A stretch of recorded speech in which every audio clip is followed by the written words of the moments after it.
Ngayong araw, sa ikalawang serye ng ating dokumentaryong Pamana, ay ating sama-samang tunghayan ang mga panayam mula kay Ginoong Efren Santos at Ginang Puring Perez.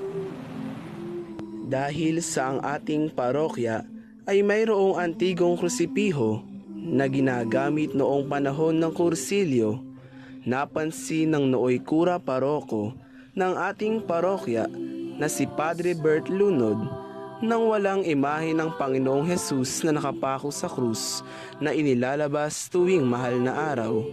Hinikayat naman niya si Ginoong Efren Santos mula sa baryo ng Santo Rosario na ilabas ang nasabing imahen at kalaunan ay napalitan na rin ito na mas bagong imahen.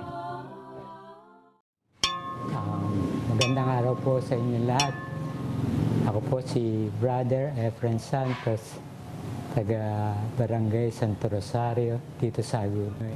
Ito po yung matagal ko nang naalagaan o iniingatan, ang Santo Cristo ng Calvario.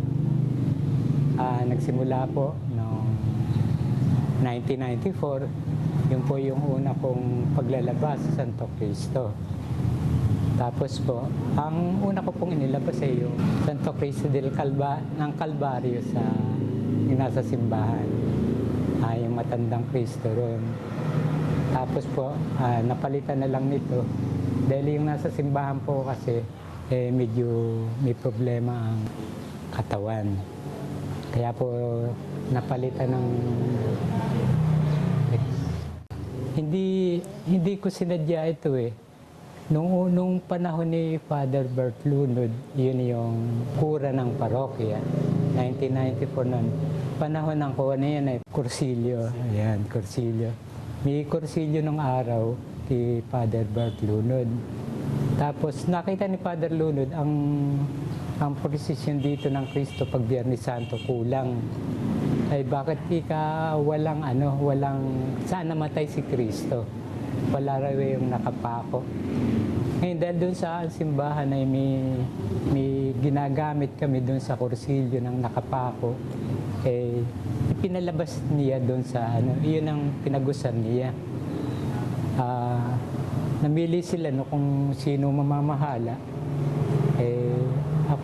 Ako ang napagkaisahang mamahala nitong Kristo. Ayun. Kaya buhat noon, ako na ang namahala niyan.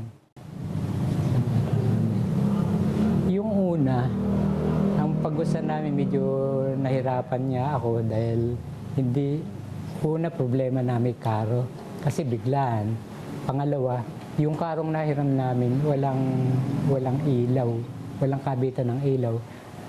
Ang hindi ko makukuha noon ang ginamit naming ilaw noon yung maliliit lang yung sa tricycle. Yun. Kaya nag-iba-ibang kulay yung ilaw niya. Kasama ng pamilya, isang buwan bago magmahal na araw, pinaghahandaan na namin ito kung yung mga ilaw o pag-aayos ng karo kung ano ba kulang o baka may problema, kung may sira. Kung may sira, yung pinapaayos, pinipintahan, binabarnisan. Tsaka yung Santo Cristo, tinitingnan namin kung baka may problema siya. Yan yung marami. Siguro bawat araw o bawat panahon, lagi namang siyang nakasubaybay sa amin. Halos araw-araw yun. Wala namang yung mga biyaya kasi lagi yan. Ang pag-aalaga kasi ng santo may pagkaseryoso. Kailangan ang pag-aalaga, kailangan hindi lang alagang ganun, kundi ang pag-aalaga ng mga imahe. Dapat nakikita rin sa iyo, sa mga ugali mo, sa pamilya. At yung kailangan iingatan. Tsaka hindi lang alaga, yung kumbaga, magdadasal ka rin. seryoso ako sa kanya. Maraming salamat sa kanya, sa mga biyaya, sa mga kaligtasan o sa kalusugan, kabuhayan dumadating sa amin. Maraming salamat sa kanya. Pero habang kami ito, lagi namin siyang iingatan. Lagi siyang nasa puso namin o nasa damdamin namin. Kasama ng pamilya. Biyernes Santo ng madaling araw, dahil kami dalawa sa kwarto. Yung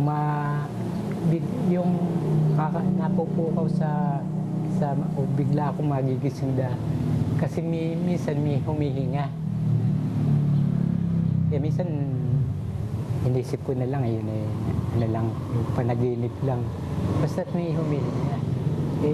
Pagka iniisip kong siya naman, pero hindi ko kinukuha sa sarili ko. Kasi Biyernes Santo, lalabas na siya. Siya kasi ginagamit sa pahalik. Yun sa napaka-importante sa akin. Hahalikan na naman siya ng maraming tao. Yung sa lahat kasi ng ginugusar, siya lang ang may ganap doon sa simbahan. Pero pa yung nakahiga, yung nakaburol. Pero siya yung nahalikan talaga. Sakalit dumating yung panahon na hindi na ako pwede, yung maiayos naman nila yan Kasi sa nakikita nila, kung ano yung nakikita nilang ginagawa sa kanya, o yung pagganap sa Kristo, sa kanya, gano'n na din lang yun. Pinagkatiwala.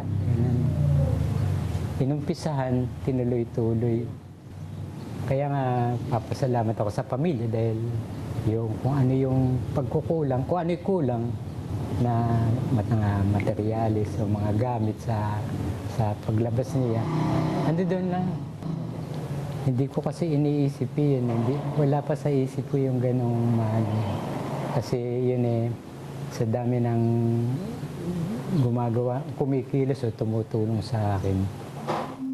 Napakinggan natin ngayon ang munting panayam mula kay Ginoong Efren Santos na kasalukuyang tumatayong Pangulo ng Cofradia del Pasión y Resurrección del Nuestro Señor, payak ngunit maalab na pamimintuho sa Santo Cristo de la Calvario. Ating parokya na si Padre Bert Lunod na walang imahe ng Panginoong Jesus na nakapako sa krus na inilalabas. Kung ating mapapansin, pinili ni Padre Nicanor de Guzman ang mga imahe ng Kristo mula sa unang 10 na ibigay sa mga pamilya mula sa baryo ng Merkado.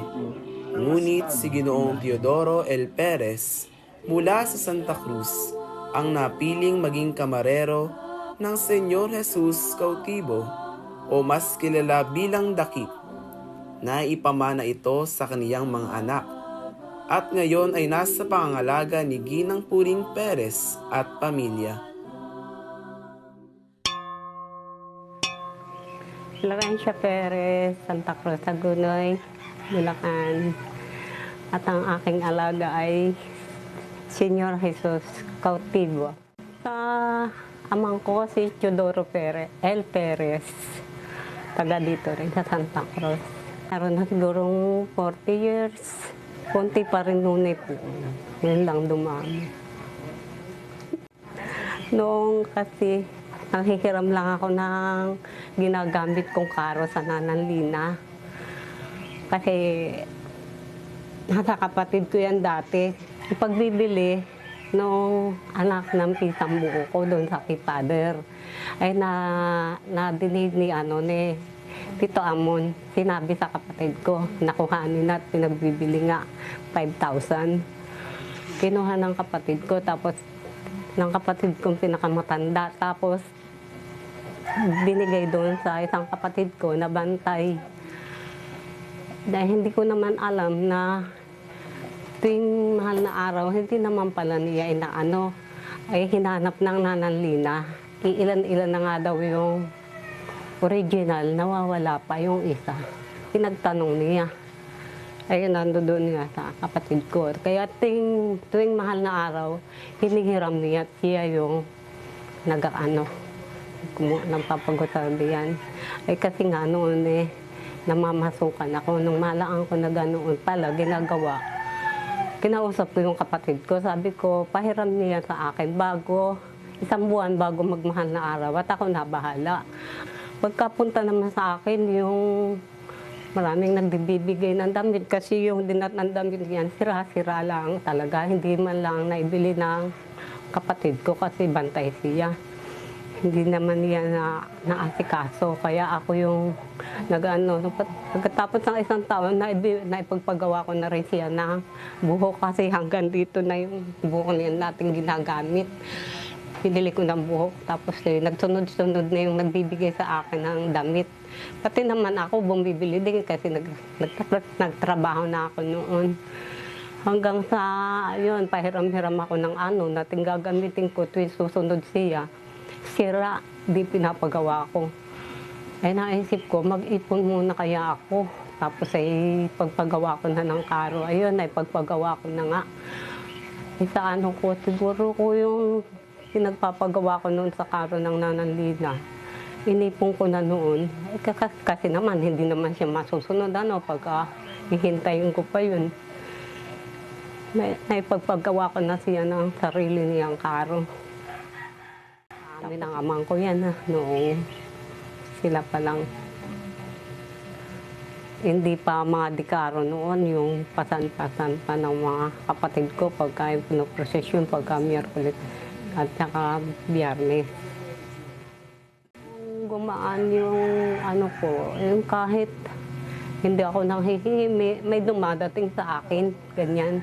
Kahit na nagtatrabaho ko, may tumutulong sa akin. Kaya ako'y nagpapasalamat sa lahat ng mga tumulong na yun sa akin. Yung panahong wala pa ako. Pagka Biyernes Santo, dati 2 beses akong papakain. Yung mga sumusunod, talagang pinapakain ko 2 beses. Kaya nga nagtatrabaho ko, sabi ko, para yun man lang, maiyan ako sa mga nagsisisunod. Hanggang sa tinawagan ako ni Nieves, nung ako nasa Malolos na paghahatiin nga daw kasi sobrang dami na. 30 na, sama na 16. Sabi, saan mo ba gustong Sabi ko, doon na lang sa Biyernes. Para maano siya. Tsaka nagpapakain talaga ako. Nag-iipon ako ng pinapakain ko doon sa mga sumusunod. Hanggang kaya ko, hanggang buhay ako. Ako pa rin yung mag-aano sa kanya. Kung hindi ako, inano ko na doon sa isang anak ko. Na kahit sino kumuha dito sa apo ko, huwag niyang ibibigyan at wala silang dito. Yung amang ko talaga yung bumili niyan. Kung mag-aalaga sila, yun talagang bukod sa puso nila yung pag-aano nila. Hindi yung kagustuhan lang nila. Dapat kasi inaano rin, aalagaan mo talaga siya. Siyempre, masaya ako kasi nakikita ko marami sumusunod sa kanya. Kaya kahit yung nauubos yung pagkain na inaano ko, masaya pa rin ako at maraming kumakain. Yung nagpupunta dito, inano ko na talaga na hanggang kaya ko at hanggang buhay ako, talagang hindi ko siya iiwanan. Samahan lang niya ako lagi. Sana kung ano yung ginawa ko, ganoon din gawin nila. Huwag nilang papabayaan yan.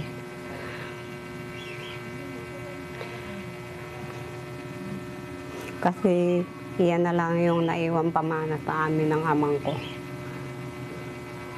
Kaya hindi namin pwedeng pabayaan. Kaya ako magpapay.